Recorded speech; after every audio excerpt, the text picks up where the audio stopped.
Naniniwala ba kayo sa rapture? Yung rapture, sa mga hindi nakakaalam, ito yung bigla kang maglalaho. O, hindi ka makikita. Yung bang may iwan daw na damit o kasuotan mo na bigla kang maglalaho. Kahit yung katawang panlupa mo is hindi na makikita, ganun.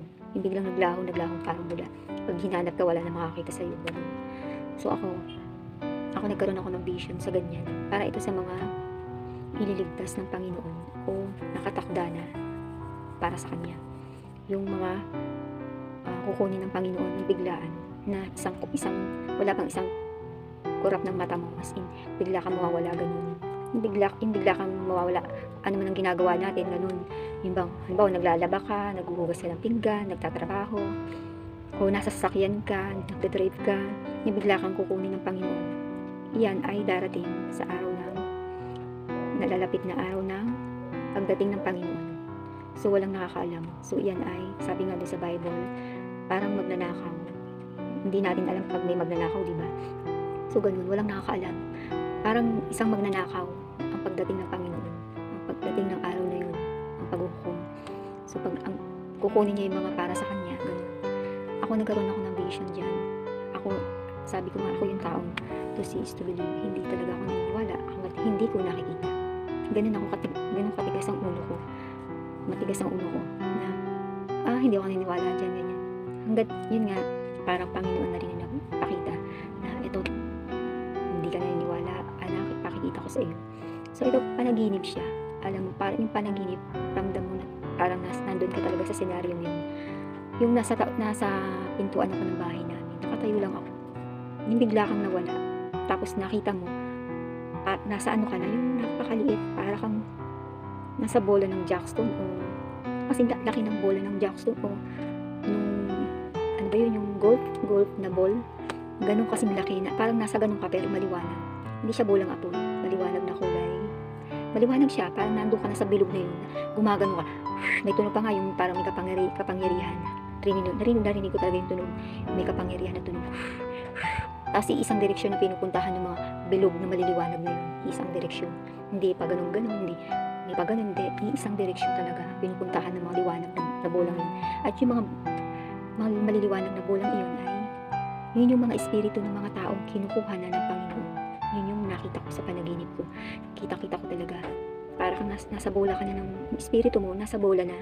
So ganun ang rapture, ganun pala ang rapture. Napaisip ako, yung pala ang rapture, tapos isang direksyon, hindi pa ganun, sabihin doon ipinarealize sa akin na parang sasalubungin mo ang Panginoon doon sa alapaap. Parang isa kasing direksyon, isa ang pinupuntahan ng mga bilog na yun. Yung bilog, yun yung mga espiritu ng mga taong kinukuha na ng Panginoon. Bilog na maliwanag, hindi siya bolang apoy. So ang bolang apoy, di ba, nakakatakot yan, hindi yun. So bilog na maliwanag siya, na kasing laki ng golf ball, parang ganun talaga. Tapos nakita ko sa panaginip ko, wala kang naiiwan na kahit ano, pati damit. Wala kang maiiwan na damit. Di ba sabi, di ba, may maiiwan daw yung kasuotan mo. Ako wala akong nakita sa panaginip ko na may naiwan akong damit, ganun, o kahit sino.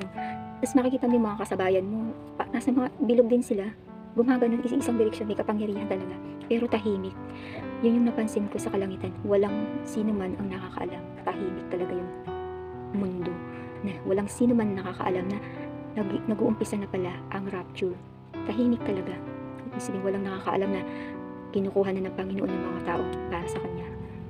Tahimik talaga yung kalangitan, yung mundo, yung kalangitan, walang kidlat, may kidlat na umaano, wala.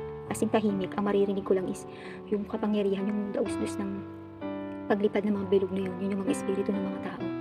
So napaisip ako muna, yun pala ang rapture, Panginoon.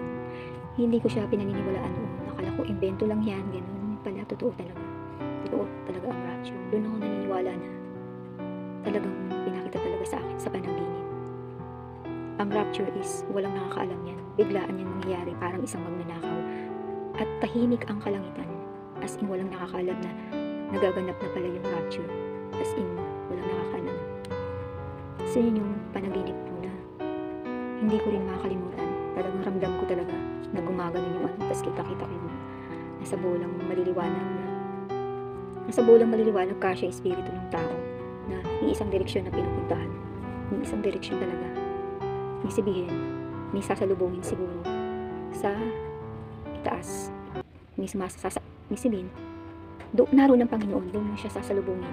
Doon sasalubungin ng mga bolang maliliwanag na yun. At yung mga bolang maliliwanag na yun, yung espiritu ng mga tao na kinukuha na ng Panginoon.